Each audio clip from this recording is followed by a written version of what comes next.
and welcome along to another episode of this FM20 story, A Wandering Dork with me, Daniel. It's season 6, episode 7, and today we start the run into the League One season. We're starting to look just that little bit safer now. It looks like we're going to stay above the dotted line, but first there's got to be a lot of fury at the transfer window. The owner's done my head in here, and we're really upset about what's gone on, so we'll talk about that in a moment. And then we'll of course get into our game away at Sheffield Wednesday, one of the most reputable sides in this league, but they're up in mid-table, they're looking quite comfortable, but we look like we're going to survive too. So you can even see from their 2 injury lists, they've got the likes of Joe Lolly unavailable today, a very good player at League One level. But either way, we're 7 points clear of the relegation zone. On the pitch, things are starting to look good. You can see in the top right of the screen, 2 back-to-back wins have put us well clear, and Bradford haven't been able to keep up with their run, so thankfully we are moving edging closer to safety. But the finances are still looking poor, and despite the big news at the end of the last episode, we talked about having to do this separately because we had so many transfers that were impending, and then we got the ultimate disappointment. So let's go and have a look at what's happened.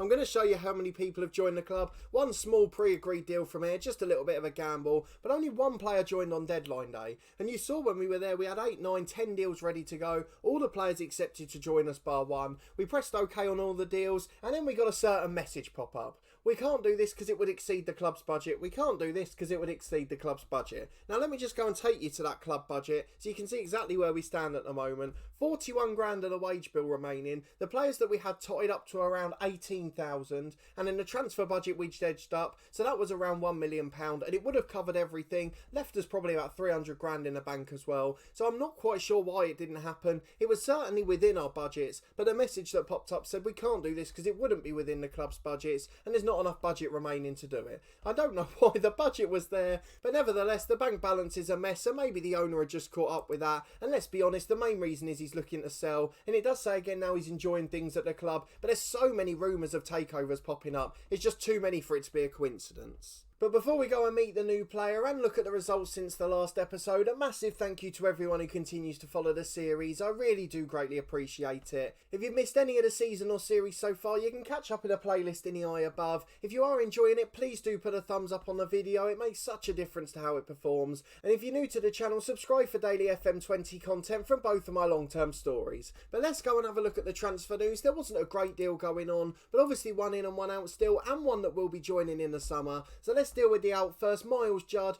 just like Kieran Jones went off to Lincoln, who are fighting relegation at this level too. I'm not sure where they are in the league now, one place above us in 17th, so the 2 signings arguably have helped them. But Miles Judd, £22,000, he became backup right back because we had a centre half. We've gone for Sherrin in the middle now. That means that we've pushed then over Cotter and Simpson to right back, and then Judd would have been third choice, which isn't needed at this level, so he's moved on to Lincoln. But we signed him on a free in the summer, and now we've sold him for 22 grand, so I don't think we can complain too much. And then in his place is Aaron Bolger, not a direct replacement in terms of position, but it's the only one that went through from those 9 we accepted, and the reason for that is because it was a free transfer, so there was no real problem with the wage or the transfer budget, and his wage is one of the lowest of the players we were trying to sign, so it seems like a bit of a low risk gamble. We didn't know if he'd quite be good enough, and as it turns out he's probably only a backup standard at the moment, but he looks like he's going to improve in the future. 25 years of age, 2.5 star ability, 3.5 potential. We've got to teach him try not to dive into tackles, but he likes to play forward and get into the box. Good ball winner in central midfield. Mentally he's a fantastic player, physically very solid, 10 under 21 caps for Ireland, and more importantly he's played loads of games at League One level, 2 seasons for Carlisle before playing in League 2 this year, played for Cardiff in the Championship over 30 times. He's really got experience at all of these levels and a really good Football League player to go with it. So I think he's one we could make a profit on. You already saw his value's pretty good, 275 grand he's worth, so I'm not sure why they were selling him for free, but either way we're very pleased to get him here, and I'm hoping he'll be able to make a positive impact. But all in all, an infuriating January window. We had big plans to revolutionise the squad. I'll show you the biggest one that we were trying to get in. It was £240,000 and £6,000 a week off the wage bill. A player that's on loan at Bolton in League One at the moment, but a right winger who's got excellent potential. Fulham were trying to sign him in the window. They still are actually alongside Burnley, much bigger clubs than us of course, and that's the sort of player we were looking to bring in, but unfortunately our chairman stopped that happening. But let's go and have a look at the schedule to see the last results since the episode. You're with me for those 2 disappointing disappointing defeats against Sunderland and Ipswich, but the confidence we took is the fact that the Bradford City weren't able to catch us at all. They were losing their games, kept the gap to 3 points. Since then we've extended it, of course. So we drew 1-1 away at MK Dons, John King with an early goal. We couldn't hold out, but it's still a decent result. And then a 2-0 defeat at home to Coventry, the less said about that the better.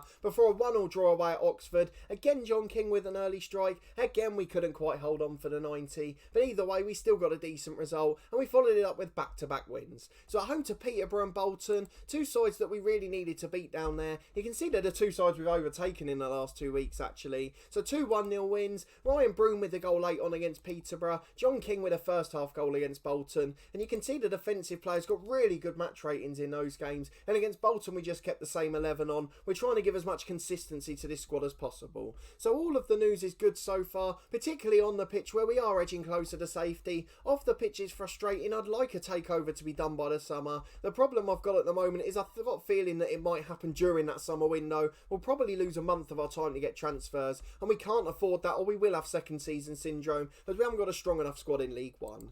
If I take you to the contract screen just so you can see who's out of contract this year, and the answer is about half the squad, but all of these backup players who were there in League 2 but probably aren't quite good enough for League 1. Maybe the only exception is Sam Sherrin. If he stays fit and gets game time, we're going to give him till the end of the season, see how he gets on at centre half. He'll possibly get a new deal, but aside from that, then the first 11 are largely here next year. After that we're looking for a new backup side, and that's going to be a big problem in the summer, particularly if we've got a transfer embargo. But let's go and get into today's game against Sheffield Wednesday. A trip to Hillsborough, a massive game for us. Only 18,000 there as they're in League 1. I'm not sure what's happened to them. They've been really struggling in this save, but let's look at the 11 we've gone for to beat them. So again, of the lone players, it's Matt Smith, the left back, who misses out, just because we've got used to having Kieran Brown out there now. So we've got Harry Campbell in goal, Cotter and Kieran Brown are our fullbacks, with Sherrin joining Jack Walker in the middle. We've got Johnson, Smith and Humphreys Durnley as a midfield three. We're just giving Moles a little rest at the moment because he's been struggling for form. He's training really well and he is coming on leaps and bounds, but I just feel like he needs to take a step down at the moment. And then Ryan Broom's in on the right. He's been doing better than Cook. Soon as the January window finished, Cook was rubbish again. And then Thompson on the left with John King up front. He is the man who's our saviour this year. 16 goals in 35 starts. We'd love to be able to sign him for next season. He's going to be an absolute superstar at this level, and hopefully Sheffield United will give us another year of him. But let's go and get into this match against Sheffield Wednesday. The same cautious counter-attacking mentality, and let's see if we can nick another point or 3 on the road. Just edge us closer to that magic 50-point mark. Well, 4-3-3 again for a home side today. It looks like they've got Therese Campbell up front. He's a very good player, obviously at Stoke in real life. 10 goals in 29 this year. And then Hansen in a holding role, another player I recognise. Another good leader on the pitch as well. But aside from that, there's a lot of young players, quite a few regens in the side too. And on the bench they've got Luke Bolton, who's currently at Luton on loan in real life. He's from Manchester City's academy, playing right back, right midfield, really good player. So we look forward to seeing him in action. Hopefully he won't do too well today. And then we've got a few other good players on the bench, most of them regens, but they've also got Tony Gallagher. He's a left back who we were trying to do a deal for, another one of those who accepted a move to us. He was out of contract in the summer, so it was going to be like £12,000 or something stupid like that. He agreed the wage terms, and he was another one of those who we couldn't afford to sign, one of those weird ones with David Sharp, the owner. But a shame, because he would have been our first choice left back, solved that problem where we haven't got Matt Smith now, and he's definitely better than Kieran Brown at left back, but unfortunately that wasn't to be either. So he's on the bench against us today now after that, so hopefully he won't come on and make an impact, as after the frustrating window that would probably sicken me, but let's encourage the lads to do well in the first half. Well, 10 to the break, we're still yet to see a highlight, although we are back now just as we say that. Hansen on the attack for Sheffield Wednesday, out to Clark on the left wing. Sheffield Wednesday had more of the shots, but none on target so far, although it could all change when we concede a cross. Into Campbell, hits the poster now. Good block by Walker to concede a corner. But the other news is that Matt Smith's just picked up a little knock. We had a warning to say, do we want to take him off? I'll go and have a look at what that was in a moment. We'll think about doing it at half time. We've of course got Stefan Moles on the bench, so it won't make such a difference. As Sheffield Wednesday are in there with Zotos, what a save Harry Campbell, and Brown hacks away, and it's out for a throw-in as we survive before the break. Matthew Smith's got a tight thigh, so we will take him off at the break, just try and make sure that he's fit for midweek. We've got a few big games coming up and we need him for the run-in, so let's make sure we've got a full complement to choose from. We're going to tell the lads we're pleased because that's the only chance we've conceded, albeit it required a wonder save from the keeper, and Smith's going to be replaced like for like by Stefan Moles, and we'll go and get back into the second half. Well, we're back randomly as Hilson picks up the ball in the Sheffield Wednesday goal. I'm not quite sure what that's about. At this rate, with this few highlights, we probably will be showing a double header today. But of course, this game could yet come to life. The ball's out wide, Barrow's on the left for Sheffield Wednesday. We've sat off there, not a good decision from Cotter. Barrow's into Campbell, but it is cleared away. Brilliant defending, and now we can counter in turn. Thompson coming forward down the left, but he's got three marking him, and he's not able to get past Hansen. Here's the right back for Sheffield Wednesday, down alone to Zotos. Here's the man who forced that brilliant save from Campbell first half. Back to Jones in the centre circle, and then working it down the right. Really good play by the home team. And now from the right back area they cross. It's a poor ball in though. Goes all the way to the left back on the other side. Clark with a chance to cross into Campbell. Good head by Sherrin down to Jones. Burrows into Campbell. Hits the post and the offside flags up. But Sheffield Wednesday starting to cause trouble. You can see they're dominating the stats, so we are just going to move up to balance. But we will out to see this highlight first. Burrows on the left with another chance to cross, but thankfully we've managed to get a block in. Here's Clark back inside to Hansen. They're all over us in the middle now. They've come out a different side this half. 10 minutes gone in the half. We've seen 2 or 3 attacks already. Here's the right back overlapping, puts it wide. We'll go to a balanced mentality, demand more from the lads, and let's see if we can get a bit of a reaction. Well, 25 to go. The two wingers are really struggling. Tom Cook's going to come on for Broom. We've got no one to come on the left. I'm just going to drop them to support duties. They're more confident there anyway. Gives us no attacking threat whatsoever, but at the moment we've got to prioritise. So into the game we go. We will bring on Bolger later on. We like to have a good ball winning midfielder on near the end. And we might even drop him into that anchorman position. Just depends how the score looks. Here's Moles in the middle. Down the right hand side to Cook the sub. Can he make amends here? He's giving it away. It's really poor. Not the best touch. And it's clear to Zotos. He's free on the left. There's no one marking him. That's really poor defending as he runs in. Through everyone. Unmarked. Into the net. Great individual goal. But in truth he didn't have to do much. Awful defending from us. We didn't even put a challenge in. He ran 80 yards unopposed. And we're now going to have to go attacking towards the end. But I'm so frustrated at the way we've conceded there. Humphreys Durney's going to come off. He's not had a good game. Bolger will come on for him, and he'll be a ball-winning midfielder on support, and we've just got to hope we can nick one from somewhere. Well, I've asked the lads to show some passion, but with 2 or 3 to go, nothing's changed whatsoever. We'll go very attacking for extra time. Nothing's going to happen again. A really poor 1-0 defeat this one. Thankfully, Bradford have lost again by the looks of things, but I'm so disappointed at that individual goal. Other than that, it was a pretty even game. The lads played pretty well, but you cannot concede goals like that at this level. It's an absolutely criminal offence to do so. Let's just check Bradford. They did lose to Sunderland 2-1, so we still stay 7 points clear, though Bolton have now overtaken us. But I don't care, to be honest, if we finish 20th this year, as long as we finish outside that relegation zone. So a pretty even game, but unfortunately it is a problem for us. We've managed to find a way to lose the match again, and a poor performance adds to a disappointing defeat, though both sides weren't at their best in that one. So let's go and skip through to the Plymouth game, as we're only 12 or 13 minutes in, and we'll be back in a moment for a second game of the day, and again we must get a result in against 22nd place Plymouth. We're about back for our trip to Plymouth, but look what's happened in the meantime. We've been offered a job interview. Hasn't happened too often in this series, actually. Wycombe, who are 23rd in the Championship at the moment. Tiny budget at that level, of course. They're a smaller club. They've been in League One. They're actually performing above expectation in real life this year. And only 2 points from safety. It would be a tempter. Hopefully that sort of offer will come along in the other series. But unfortunately for this one, we do have to decline it. We're going to be staying with Dorking long term. And then fingers crossed David Sharp won't sack us here. And we'll have something to celebrate at the end of the year.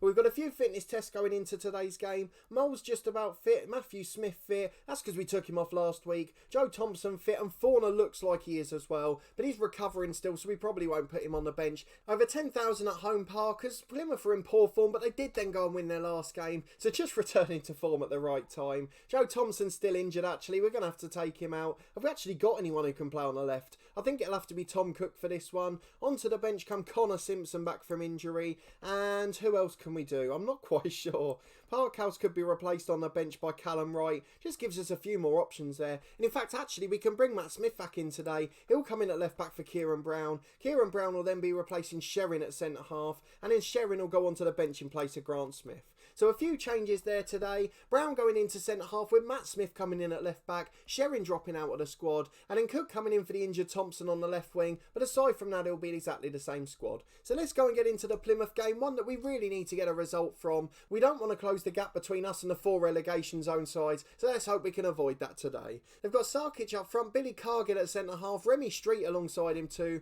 Della Torre on the right hand side. Another name I recognise. Matty Folds on the bench. Joe Nuttall's there as well. But aside aside from that, a really decent squad, and so often is the case this year, there's far more recognisable names than we've got. So let's go and show everyone what we've got. Most of the lads pretty relaxed for it, and let's get into the first half and see if we can get a good performance, and hopefully a point or three to go with it. We'll keep a keen eye on Bradford's result as well. Let's see where they are. They're heading to Sheffield Wednesday, so hopefully they'll get the same outcome as we did last week. Otherwise, it could get a little bit tense towards the end of the year. Campbell with a goal kick out to the left-hand side. It's a poor kick, actually. De La Torre's intercepted. Sarkic to bowler 25 yards out, but he's too unopposed and shoots. Really poor play from our defensive players, but thankfully it's a good save from Harry Campbell. We're back with Bosworth 20 minutes in. The keeper for Plymouth, we yet to have a shot on goal at all, so he must have picked it up from a back pass or something. Here's the ball from King in the middle. Why haven't we got a free kick is the big question there, as Matt Smith gets the ball in the middle. Long ball out to the right to Broom. Chance to deliver. There's two in the box. One of them's King at the front post, and he puts it in, doesn't he? What a fantastic front post finish. Seems to cause so many goals this season. Must be the match engine update, but what a fantastic player. And King gets his 17th league goal of the year, and Ryan Broom assists from the right. What I am going to do is just check on Tom Cook. Can we put him as an inverted winger perhaps, because he doesn't seem to suit that wide midfield role, and we'll just get back into it at 1-0 and hope we can hold on from this attack. Here's De La Torre back to Sangster. They've got a man over on the right, Plymouth, but they go back inside instead. Holmes switches it eventually. There is Hughes on the right. A chance to deliver with three in the box for them. One of them Sarkic, the target man, but we do head it away well, and Broom just hoofs it long downfield, and he's happened to put King in one-on-one. Beats the keeper, does he? No. Good save by Bosworth. Tips behind for a corner, and the chance goes begging. So they've got a lovely TV screen in a corner, Plymouth. Ball in for the box from Tom Cook. In swinging corner to the front post, straight at the defender. Poor cornered really. Bad delivery, and unfortunately they clear, but it's back out to Cook again. To the back post, Broom brings it down. Two on there, but he tries to shoot. It's blocked as far as Humphreys Durnley, who recycles possession, and he finds Matthew Smith in the middle. Not really going anywhere. We're still going backwards here, and eventually we'll end up back on halfway. As Johnson gets involved here, he finds Smith, but we can't seem to find a way out. Eventually Smith tries to switch it, but it's overhit for Broom. Out for a throw-in. It remains 1-0, but we're leading after 20 minutes, and that's all that matters at this stage. Throw-in for Plymouth on the left-hand side. We've had the two clear-cut chances, but Plymouth more at a play, and here's Holm 25 yards out. He finds Horgan, beats a man and shoots. Hits the post, and Matt Smith clears. How many shots are going to hit the woodwork at the moment? Seems to be happening every single game, but with 25 gone, it remains 1-0. Well, half-time and everything is going to plan. We lead 1-0 here at Plymouth. Sheffield Wednesday have just scored on a stroke of half-time against Bradford. That would take the gap to 10 points with just a few games remaining. We'd be delighted if that's the case, so we're going to tell the lads we're pleased. I just hope they don't come out and play as badly as they did last time. Plymouth have had the better of this game and they deserve to be ahead, but thankfully we've taken our chance. King into the box, Broom one-on-one, slides it in for 2-0. I was just waiting for the inevitable offside flag, but it never came.